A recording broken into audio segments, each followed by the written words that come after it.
Friend, स्वागत है आपका अपने चैनल आस्क क्लास में। आज की इस वीडियो में गणित के पहले पाठ वास्तविक संख्याएं के सभी महत्वपूर्ण ऑब्जेक्टिव प्रश्न हम आपको बताएंगे। जितना भी हम आपको ऑब्जेक्टिव प्रश्न बताएंगे वो आपके बोर्ड परीक्षा के लिए काफी महत्वपूर्ण रहेगा। तो एक भी प्रश्न प्लीज आप लोग स्किप मत कीजिएगा। वीडियो को प्लीज आप लोग शुरू से लेके अंत तक देखिएगा और चैनल को सब्सक्राइब नहीं किए हैं तो चैनल को सब्सक्राइब कर लीजिएगा। और सब्सक्राइब करने के बाद एक बेल आइकन आता है तो बेल आइकन को भी दबा के ऑल पे कर लीजिएगा, ताकि जब भी लाइव क्लास हो तो आपके पास नोटिफिकेशन पहुंचता रहे। और जितना भी हम आपको ऑब्जेक्टिव प्रश्न बताएंगे वो एनसीईआरटी पैटर्न के आधार पर ही बताएंगे। तो वीडियो को प्लीज आप लोग शुरू से लेके अंत तक जरूर देखिएगा। आइए शुरू करते हैं पहले नंबर प्रश्न से। पहला नंबर प्रश्न है, निम्न में से कौन अपरिमेय संख्या है? इसमें से आपको पहचानना है कि कौन अपरिमेय संख्या है। तो जो अपरिमेय संख्या होता है वो हमेशा रूट में रहता है और उसका वर्गमूल नहीं निकलता है। उदाहरण के लिए ले लीजिए यहाँ पे √2, यहाँ पे देखिए √2 का यहाँ पे वर्गमूल नहीं निकलेगा। तो जब √2 का वर्गमूल नहीं निकलेगा, इसमें रूट रह जाएगा, तो ये कैसी संख्या हो जाएगी? ये अपरिमेय संख्या हो जाएगी। उसके बाद हम एक और संख्या लेते हैं √5। तो √5 का ही यहाँ पे वर्गमूल नहीं निकलेगा। जब इसका वर्गमूल नहीं निकलेगा तो इसमें रूट रह जाएगा, तो ये भी क्या हो जाएगा? यहाँ पे अपरिमेय संख्या हो जाएगा। उसके बाद हम एक संख्या लेते हैं √4। तो यहाँ पे देखिए √4 का वर्गमूल कितना हो जाता है? 2 हो जाता है। तो यहाँ पे 2 कौन सी संख्या हो जाएगी? यहाँ पे परिमेय संख्या हो जाएगा, क्योंकि यहाँ से रूट हट गया है।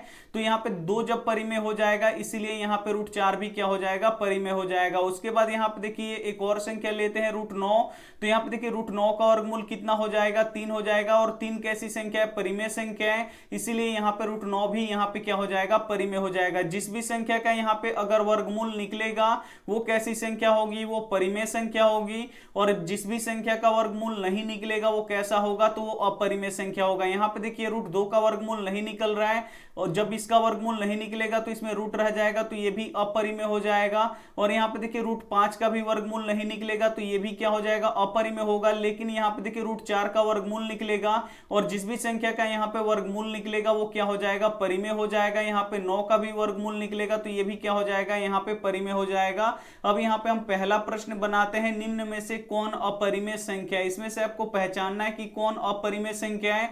तो यहाँ पे देखिए 25 का वर्गमूल कितना होता है? 5 होता है। और 5 कैसी संख्या है? परिमेय संख्या है, इसीलिए यहाँ पे √25 भी क्या होगा? यहाँ पे परिमेय संख्या होगा। उसके बाद यहाँ पे देखिए √49 है। तो √49 का यहाँ पे वर्गमूल कितना होता है? 7 होता है। और 7 कैसी संख्या है? तो ये परिमेय संख्या है, इसीलिए यहाँ पे देखिए 49 भी क्या होगा? यहाँ पे परिमेय संख्या होगा। उसके बाद यहाँ पे देखिए √9।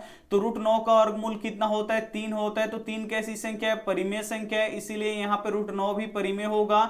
लेकिन जब यहाँ पे √7 का आप वर्गमूल निकालिएगा तो √7 का यहाँ पे वर्गमूल नहीं निकलेगा, और जब इसका वर्गमूल नहीं निकलेगा तो इसमें रूट रह जाएगा। और रूट कैसी संख्या है? तो रूट अपरिमेय संख्या है, इसीलिए यहाँ पे देखिए √7 क्या हो जाएगा? यहाँ पे अपरिमेय संख्या हो जाएगा। यानी यहाँ पे डी ऑप्शन बिल्कुल ही सही हो जाएगा। जिस भी संख्या का अगर वर्गमूल निकल जाएगा वो परिमेय संख्या होगा, और जिस भी संख्या का वर्गमूल नहीं निकलेगा तो वो क्या हो जाएगा? यहाँ पे अपरिमेय हो जाएगा। आइए देखते हैं अगला प्रश्न, 2 नंबर प्रश्न है, निम्न में से कौन परिमेय संख्या है? इसमें से अब आपको पहचानना है कि कौन परिमेय संख्या है। तो यहाँ पे देखिए √49 का वर्गमूल कितना होता है? 7 होता है। और यहाँ पे बट्टा है तो बट्टा। और यहाँ पे देखिए 64 का वर्गमूल कितना होता है? 8 होता है। तो यहाँ पे देखिए 8/7 कैसी संख्या है? तो ये परिमेय संख्या है, इसीलिए यहाँ पे ए ऑप्शन बिल्कुल ही सही हो जाएगा। यहाँ पे पूछ रहा है कि निम्न में से कौन परिमेय संख्या है, तो ए वाला ही ऑप्शन यानी पहला ही ऑप्शन क्या आ जा रहा है? परिमेय आ रहा है, यानी यहाँ पे ए ऑप्शन बिल्कुल ही सही हो जाएगा। उसके बाद हम इसको चेक करते हैं। यहाँ पे देखिए 81, यहाँ पे √81 का वर्गमूल कितना हो जाएगा? 9 हो जाएगा। और यहाँ पे जब यहाँ पे √11 का वर्गमूल निकालेंगे तो इसका वर्गमूल नहीं निकलेगा, तो ये √11 ही रह जाएगा। तो यहाँ पे देखिए इसका वर्गमूल नहीं निकल रहा है, इसमें रूट रह जा रहा है, तो ये कैसी संख्या हो जाएगी? ये अपरिमेय हो जाएगी। यानी यहाँ पे जो बी वाला ऑप्शन है ये अपरिमेय हो जाएगा। उसके बाद यहाँ पे देखिए √63 का भी वर्गमूल नहीं निकलेगा, तो इसमें भी रूट रह जाएगा, तो ये भी अपरिमेय हो जाएगा। और यहाँ यहाँ पे √31 का भी वर्गमूल नहीं निकलेगा तो ये भी क्या हो जाएगा, यहाँ पे अपरिमेय हो जाएगा। और जिस भी संख्या का यहाँ पे वर्गमूल निकल जाता है वो परिमेय हो जाता है। जैसे यहाँ पे देखिए, यहाँ पे √49 का वर्गमूल क्या हो जाएगा, 7 हो जाएगा। और यहाँ पे देखिए 64 का वर्गमूल 8 हो जाएगा। इन दोनों से रूट हट गया, जब इन दोनों से रूट हट जाएगा तो ये क्या हो जाएगा, यहाँ पे परिमेय हो जाएगा। यानी यहाँ पे ए ऑप्शन बिल्कुल ही सही हो जाएगा। ये देखते हैं अगला प्रश्न 3 नंबर प्रश्न है, निम्न में से कौन अपरिमेय संख्या है। इसमें से आपको पहचानना है कि कौन अपरिमेय संख्या है। तो यहाँ पे देखिए 1 है तो 1 यहाँ पे, लेकिन यहाँ पे देखिए √3 का यहाँ पे वर्गमूल नहीं निकलेगा। तो जब √3 का वर्गमूल नहीं निकलेगा, इसमें रूट रह जाएगा, तो ये कैसी संख्या हो जाएगी, तो ये अपरिमेय संख्या हो जाएगी। और प्रश्न ही पूछ रहा है कि निम्न में से कौन अपरिमेय संख्या है, तो ए वाला जो ऑप्शन है ये अपरिमेय संख्या है। यानी यहाँ पे ए ऑप्शन बिल्कुल ही सही हो जाएगा। कैसे अपरिमेय संख्या है, क्योंकि यहाँ पे देखिए √3 का यहाँ पे वर्गमूल नहीं निकल रहा है। 4 कैसी संख्या है, तो 4 यहाँ पे परिमेय संख्या है। और यहाँ पे देखिए √16 कैसी संख्या है, तो √16 का वर्गमूल कितना होता है, 4 होता है। और 4 कैसी संख्या है, परिमेय संख्या है। और यहाँ पे देखिए 1 है तो 1, और यहाँ पे बट्टा है तो बट्टा, और √4 का वर्गमूल कितना हो जाता है, 2 होता है। 1/2 कैसी संख्या है, परिमेय संख्या है, इसीलिए ये भी क्या होगा, परिमेय संख्या होगा। एक यहाँ पे ट्रिक याद कर लीजिए, यहाँ पे देखिए जिस भी संख्या का अगर वर्गमूल निकल जाता है वो क्या हो जाएगा, परिमेय हो जाएगा। अगर वर्गमूल नहीं निकलेगा तो वो अपरिमेय हो जाएगा। जैसे यहाँ पे देखिए √3 का वर्गमूल नहीं निकलेगा तो ये अपरिमेय हो जाएगा। और यहाँ पे देखिए 16 का वर्गमूल 4 होगा तो ये परिमेय होगा। और यहाँ पे देखिए 4 का वर्गमूल कितना हो जा रहा है, 2 हो जा रहा है, तो ये सभी परिमेय होगा ये तीनों, लेकिन ये क्या हो जाएगा, यहाँ पे अपरिमेय हो जाएगा। ये देखते हैं अगला प्रश्न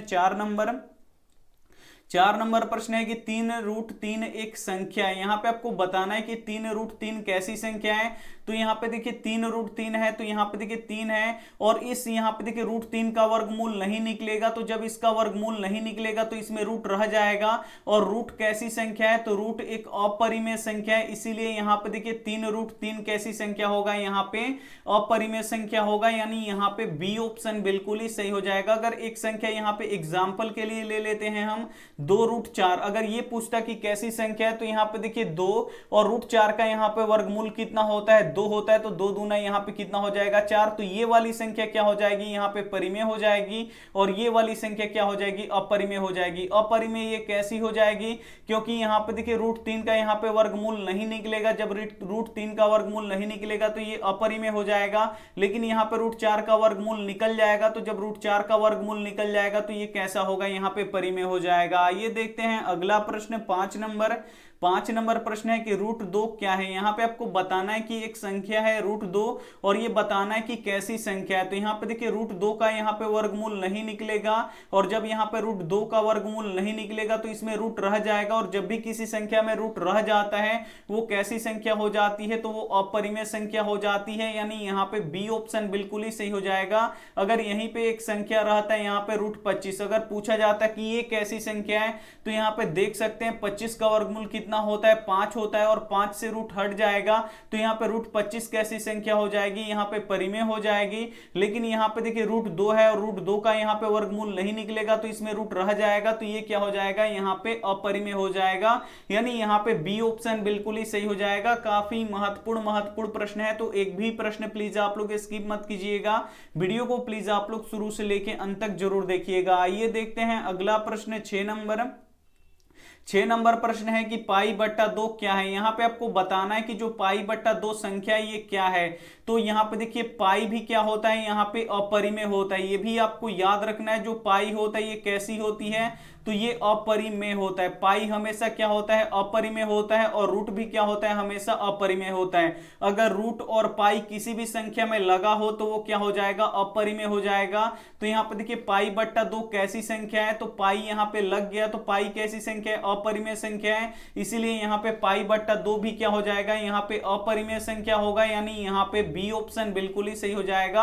अगर यहाँ पे प्रश्न रहता 2π, तो यहाँ पे क्या है, पाई है, तो पाई क्या होता है, एक अपरिमेय संख्या होता है, इसीलिए यहाँ पे 2 भी क्या हो जाएगा, यहाँ पे अपरिमेय संख्या हो जाएगा। अगर यहीं पे प्रश्न रहता कि यहाँ पे 4 पाई बाई यहाँ पे 5 पाई, अगर ऐसा क्वेश्चन रहता तो यहाँ से देखिए पाई से पाई कट जाएगा, तो यहाँ पे क्या बचेगा 4/5। तो ये कैसी संख्या हो जाएगा, यहाँ से तो पाई हट गया, तो ये 4/5 कैसी संख्या है, परिमेय संख्या, इसीलिए यहाँ पे 4/5 पाई ये क्या हो जाएगा, परिमेय हो जाएगा, क्योंकि यहाँ से पाई कट जाएगा। लेकिन यहाँ से पाई हटेगा नहीं, और जब पाई हटेगा नहीं तो वो क्या हो जाएगा, यहाँ पे अपरिमेय संख्या हो जाएगा। इसीलिए यहाँ पे देखिए पाई/2 कैसी संख्या है, तो पाई/2 क्या हो जाएगा, अपरिमेय हो जाएगा। उसके बाद यहाँ पे देखिए अगला प्रश्न है 7 नंबर प्रश्न है कि 6 पाई/5 पाई एक संख्या है। यहाँ पे देखिए पाई कैसी संख्या है, तो पाई एक अपरिमेय संख्या है, ये आपको पता है। अगर पाई किसी संख्या में लगा हो तो वो क्या हो जाएगा, अपरिमेय हो जाएगा, यानी 3 पाई, तो ये भी अपरिमेय हो गया।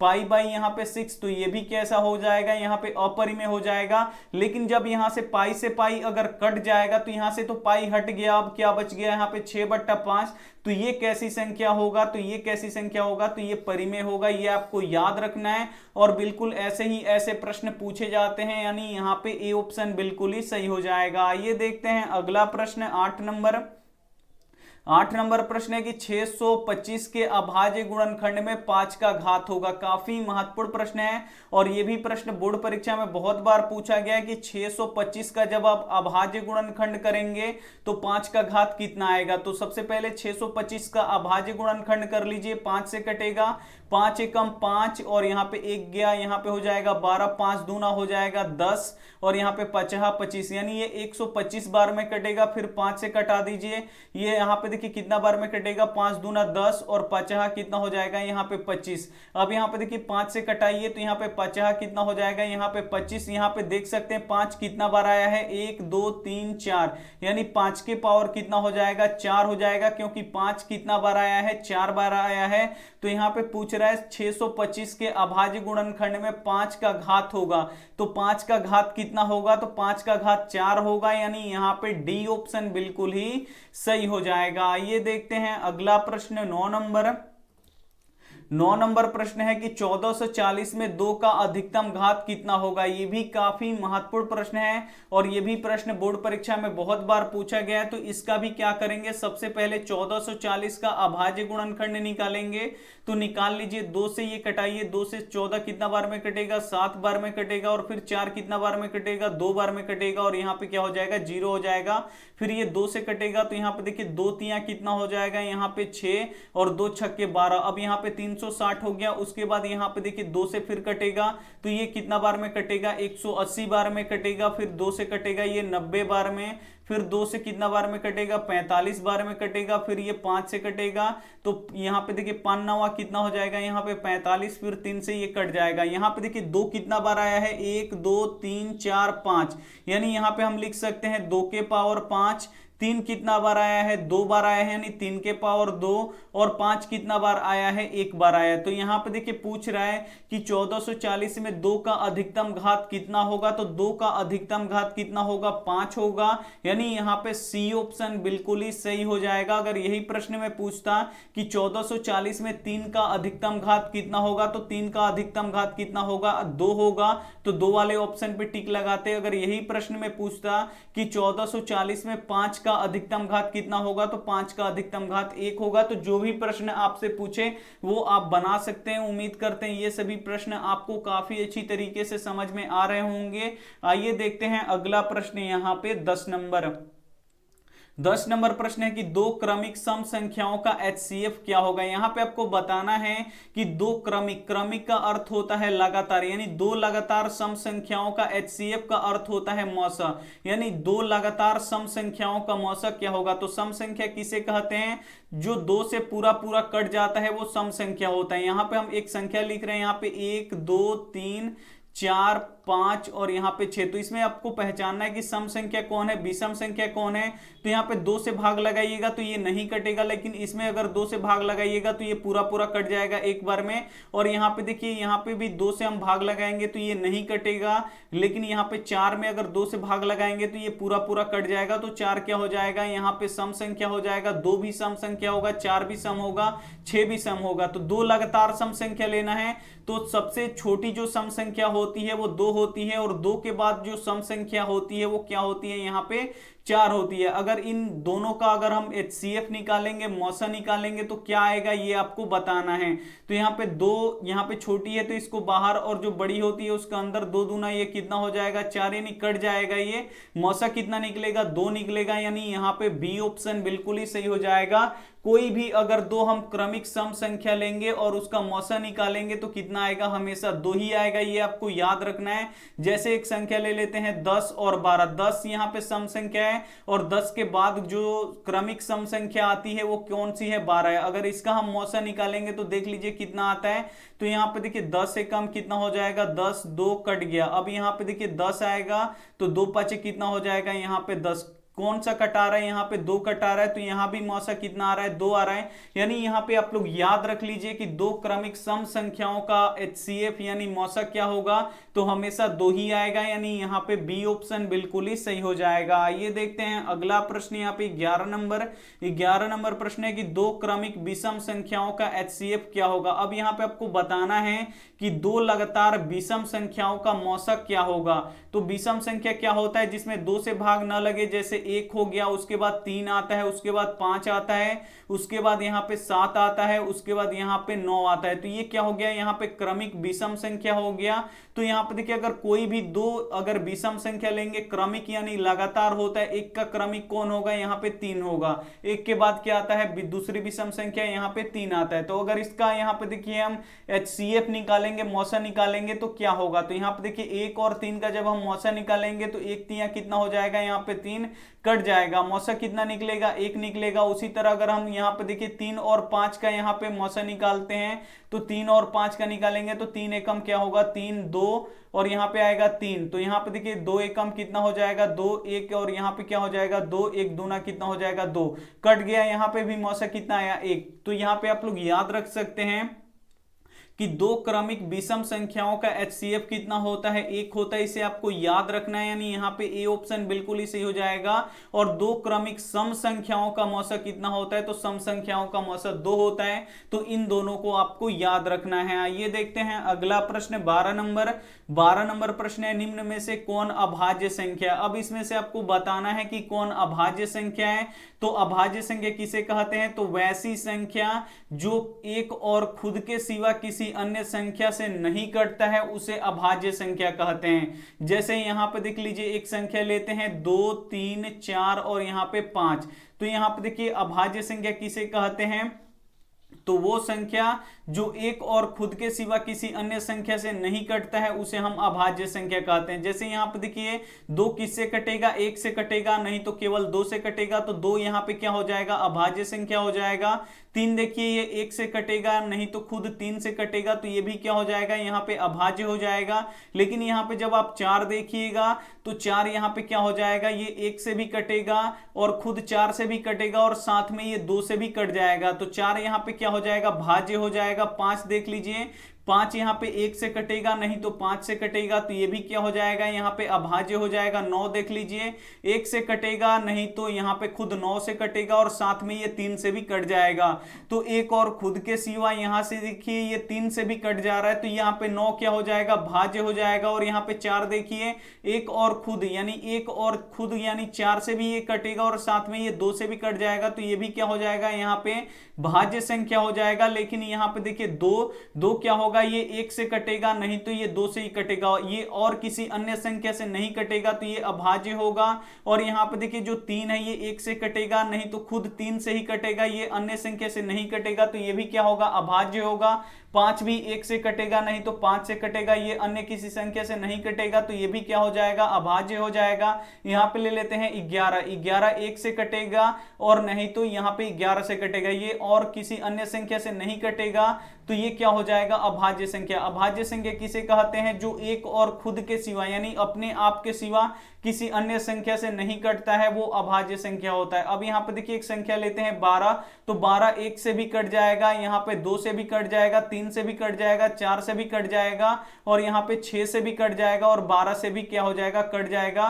तो एक और खुद के सिवा यहाँ पे देखिए इतनी संख्याओं से कट रहा है तो ये भाज्य हो जाएगा, और जो संख्या एक और खुद के सिवा नहीं कटता है तो वो क्या हो जाता है? अभाज्य संख्या हो जाता है। और सबसे छोटी अभाज्य संख्या क्या होता है? 2 होता है। और जो एक होता है ना ही ये अभाज्य होता है और ना ही ये भाज्य होता है, तो ये आपको याद रखना है। और यहाँ पे प्रश्न पूछता है कि सबसे छोटी अभाज्य संख्या क्या होता है? तो सबसे छोटी अभाज्य संख्या 2 होता है। और सबसे छोटी भाज्य संख्या क्या होता है? तो सबसे छोटी भाज्य संख्या 4 होता है। तो ये आपको यहाँ पे याद रखना है। तो इसमें पूछ रहा है कि निम्न में से कौन अभाज्य संख्या है? तो यहाँ पे देखिए अभाज्य संख्या पूछा है, तो ये 8 1 से कटेगा, 2 से भी कटेगा, 4 से भी कटेगा और 8 से भी कटेगा। ये एक और खुद के सिवा यहाँ पे देखिए 2 और 4 से कट रहा है, तो ये कैसी संख्या होगा? ये भाज्य संख्या होगा। उसके बाद यहाँ पे देखिए 9, ये 1 से कटेगा, नहीं तो 3 से कटेगा और नहीं 9 से कटेगा। तो यहाँ पे देखिए 1 से भी कटेगा और खुद 9 से भी कटेगा और साथ में ये 3 से भी कट जाएगा, तो ये भी हो जाएगा यहाँ पे भाज्य संख्या। लेकिन यहाँ पे 11 देखिए ये 1 से कटेगा, नहीं तो ये 11 से कटेगा, ये अन्य किसी संख्या से नहीं कटेगा, तो ये कैसी संख्या हो जाएगा? तो ये अभाज्य संख्या हो जाएगा। यानी यहाँ पे सी ऑप्शन बिल्कुल ही सही हो जाएगा, यहाँ पे सी ऑप्शन बिल्कुल ही सही हो जाएगा। उसके बाद यहाँ पे 15 देख लीजिए, 1 से कटेगा, नहीं तो 3 से कटेगा, उसके बाद 5 से कटेगा, उसके बाद 15 से कटेगा, तो ये एक और खुद के सिवा 3 और 5 से भी कट जा रहा है, तो ये भाज्य होगा। 9 भी भाज्य होगा, 8 भी भाज्य होगा, लेकिन 11 क्या हो जाएगा? अभाज्य संख्या होगा। और एक बात आपको याद रखना है कि सबसे छोटी अभाज्य संख्या क्या होता है? 2 होता है। और सबसे छोटी जो भाज्य संख्या होता है वो 4 होता है, ये आपको याद रखना है। आइए देखते हैं अगला प्रश्न 13 नंबर। 13 नंबर प्रश्न है कि सबसे छोटी अभाज्य संख्या कौन सी है? यहां पे आपको बताना है कि सबसे छोटी अभाज्य संख्या कौन सी है। तो सबसे छोटी अभाज्य संख्या 2 होता है, इसे हम बता चुके हैं, यानी यहाँ पे बी ऑप्शन बिल्कुल ही सही हो जाएगा। और सबसे छोटी जो यहाँ पे भाज्य संख्या होता है वो 4 होता है। यहाँ पे देखिए जो 1 होता है ना ही ये अभाज्य होता है और ना ही ये भाज्य होता है, लेकिन जो 2 होता है ये 1 और 2 के सिवा किसी अन्य संख्या से नहीं कटेगा, तो ये क्या हो जाएगा? यहाँ पे अभाज्य हो जाएगा। तो सबसे छोटी अभाज्य संख्या क्या हो जाता है? यहाँ पे 2 हो जाता है। फिर आता है 3, तो 3 1 से कटेगा, नहीं तो 3 से कटेगा, तो ये भी क्या हो जाएगा? यहाँ पे अभाज्य संख्या हो जाएगा। और यहाँ पे देखिए 4, यहाँ पे देखिए 1 से कटेगा और खुद 4 से कटेगा और साथ में ये 2 से भी कट जाएगा, तो ये जब 2 1 और खुद के सिवा किसी अन्य संख्या से कट रहा है तो ये क्या हो जाएगा? भाज्य हो जाएगा। नहीं, सबसे छोटी भाज्य कितना होता है? 4 होता है। और यहाँ पे देखिए सबसे छोटी अभाज्य कितना होता है? तो 2 होता है, ये आपको याद रखना है। आइए देखते हैं अगला प्रश्न 14 नंबर। 14 नंबर प्रश्न है, निम्न में से कौन भाज्य संख्या है? इसमें से आपको बताना है कि कौन भाज्य संख्या है। तो यहाँ पे देखिए 13 है, ये 1 से कटेगा, नहीं तो 13 से कटेगा, और ये किसी अन्य संख्या से नहीं कटेगा, तो ये अभाज्य संख्या होगा। जो 17 है ये 1 से कटेगा, नहीं तो 17 से कटेगा, किसी अन्य संख्या से नहीं कटेगा, तो ये भी अभाज्य होगा। और यहाँ पे देखिए 19 है, ये 1 से कटेगा, नहीं तो 19 से कटेगा, ये अन्य किसी संख्या से नहीं कटेगा, तो ये भी क्या हो जाएगा? यहाँ पे अभाज्य संख्या हो जाएगा। लेकिन जो 20 है ये 1 से कटेगा, 2 से कटेगा, साथ में ये किससे कटेगा? साथ में ये उसके बाद 4 से कटेगा, 5 से कटेगा, फिर 10 से कटेगा, फिर ये 20 से कटेगा।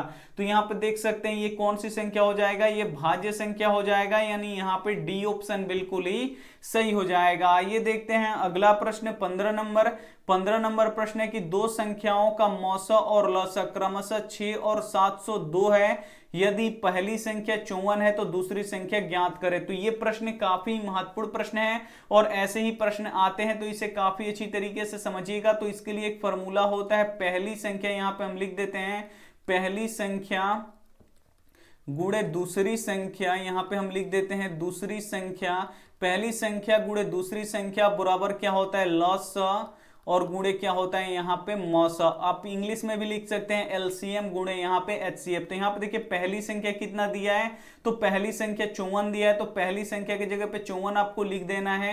और यहाँ पे गुणा है तो गुणा, अब यहाँ पे बोल रहा है दूसरी संख्या, तो दूसरी संख्या तो हमें निकालना है तो उसको वैसे ही छोड़ दीजिए। यहाँ पे दूसरी संख्या इसको हमको निकालना है तो वैसे ही छोड़ दीजिए। उसके बाद यहाँ पे लौसा लिखना है, तो यहाँ पे देखिए लौसा, यहाँ पे देखिए सेकंड वाला है तो यहाँ पे लौसा कितना हो जाएगा, यहाँ पे 702 हो जाएगा। और यहाँ पे देखिए मौसा कितना है, तो यहाँ पे देखिए मौसा, मौसा पहले वाला है तो यहाँ पे पहला वाला 6 मौसा होगा और दूसरा वाला यहाँ पे लौसा होगा। तो मौसा यहाँ पे 6 है तो यहाँ पे लिख देंगे 6। अब आपको यहाँ पे देखिए दूसरी संख्या निकालना है, तो 54 इधर गुणा कर रहे हैं तो इधर आके भाग करेगा, यानी यहाँ पे देखिए दूसरी संख्या बराबर यहाँ पे क्या होगा 702 गुणे 6 और बट्टा यहाँ पे हो जाएगा 54। अब कटा दीजिए, 6 नवा कितना हो जाएगा 54 और 9 से ये कटा दीजिए, 9 से कितना हो जाएगा 63 और यहाँ पे 7 जाएगा 72, 9 आठे कितना हो जाएगा 72। यानी यहाँ पे देखिए दूसरी संख्या हमारी कितनी निकल गई, दूसरी संख्या यहाँ पे निकल गई 78। यानी यहाँ पे ए ऑप्शन बिल्कुल ही सही हो जाएगा। उम्मीद करते हैं ये प्रश्न आपको काफी अच्छी तरीके से समझ में आया होगा। यहाँ पे आपको पहली संख्या लिख देना है,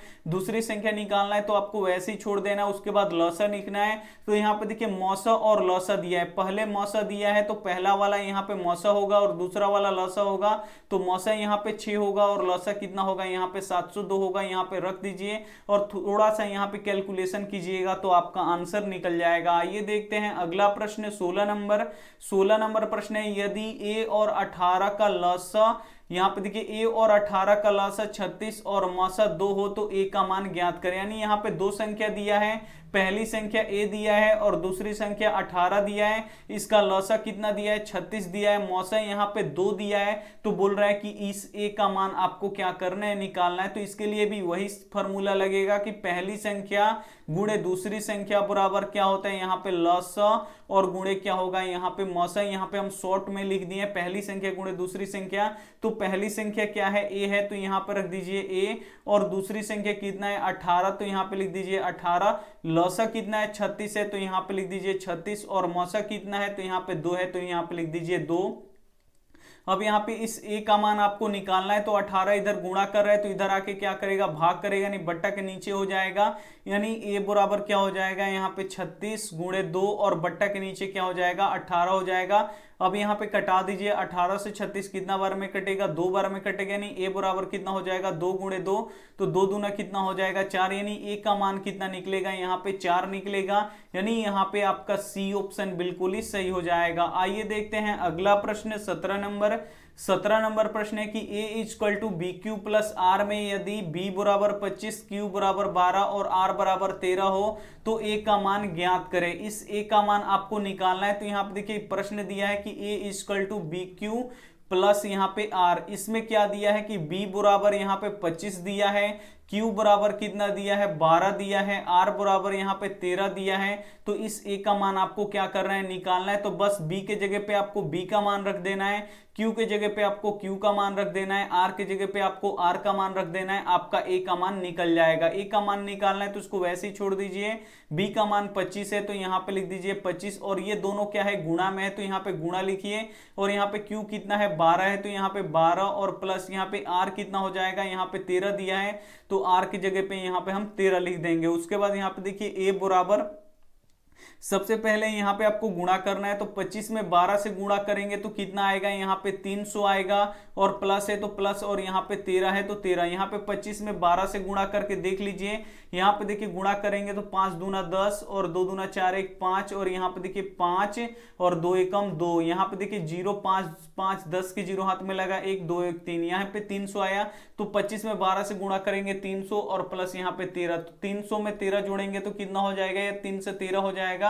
यानी a का मान यहाँ पे 313 हो गया, यानी यहाँ पे a ऑप्शन बिल्कुल ही सही हो जाएगा। तो उम्मीद करते हैं ये सभी प्रश्न आपको काफी अच्छी तरीके से समझ में आया होगा। अगर आपको किसी में डाउट लग रहा है तो फिर से आप लोग वीडियो को देख लीजिएगा, आप लोग क्लियर हो जाइएगा। और ये रहा आपके लिए होमवर्क प्रश्न कि 0 कौन सी संख्या है। ए ऑप्शन है अपरिमेय, बी ऑप्शन है परिमेय, सी ऑप्शन है दोनों, डी ऑप्शन है इनमें से कोई नहीं। तो जो भी ऑप्शन आपको सही लगे वो आप हमें कॉमेंट करके जरूर बताइएगा। वीडियो को लाइक नहीं किए तो प्लीज आप लोग वीडियो को लाइक कीजिएगा अपने दोस्तों के पास इस वीडियो को जरूर शेयर कीजिएगा। चैनल को सब्सक्राइब नहीं किए तो चैनल को सब्सक्राइब करके साथ में बेल आइकन को ऑल पे दबा लीजिएगा, ताकि जब भी लाइव क्लास हो तो आपके पास नोटिफिकेशन पहुंचता रहे। Thank you for watching. मिलते हैं अगले वीडियो में, तब तक अपना ध्यान रखिए, मन लगा के पढ़ाई कीजिए। Take care and bye.